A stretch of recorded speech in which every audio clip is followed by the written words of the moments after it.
Alright guys, part 2 of my lens cleaning. Thought there'd just be part 1, but I might as well mention it.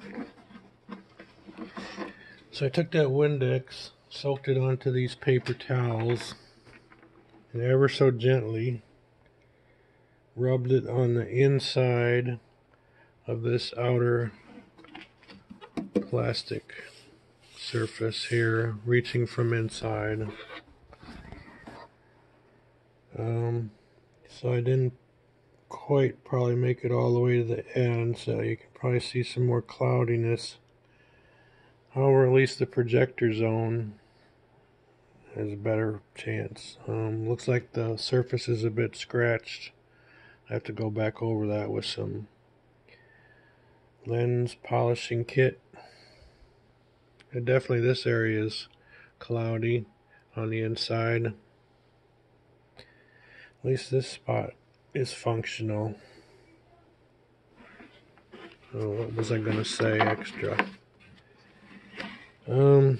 Yeah, every time you turn it over, because you forget, those little rubber thingamajigs fall off, and then you gotta go hunt them down. They're probably in there, so I can hear them rolling around, so I'll get those out in a minute. Now, to make this a more cleaner job, probably still need to do some of it. I took those cuts down to the bench grinder and kind of ground them off a bit more, so it would be less of a sharp edge.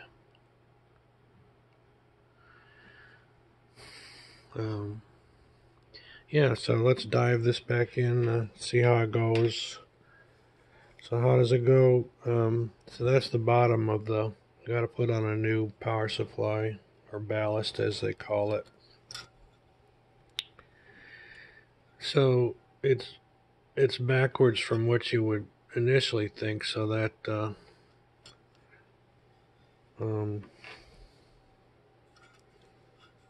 yeah, so that point, okay, so you see the 3 posts, 1, 2, 3, and then there's that zone without a post, which allows you to dive this in because there's no post blocking it, kind of like that, with that uncut tab pointing, I think, that way towards the high beam, a little bit below it. That allows you to shimmy in the cut,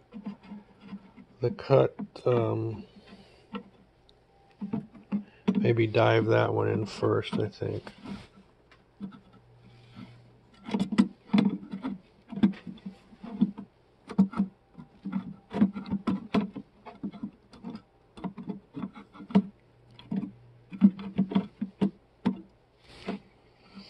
All right.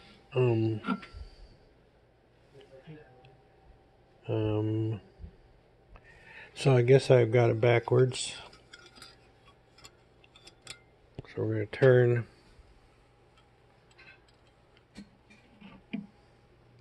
But that wouldn't make much sense.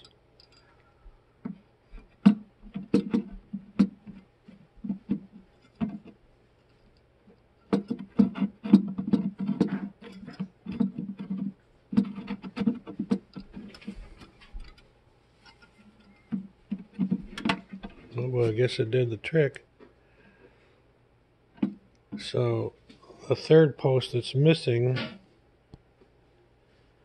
actually did not get used as a free zone. Anyways, we rotate this.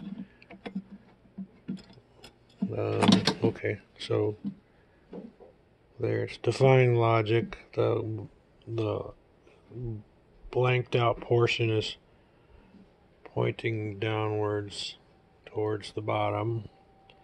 Alright, let's try to line up the studs. The stud goes onto the partially cut. I see that? Am I showing that? Yeah, so the stud there, Now we're going to go check the next stud out.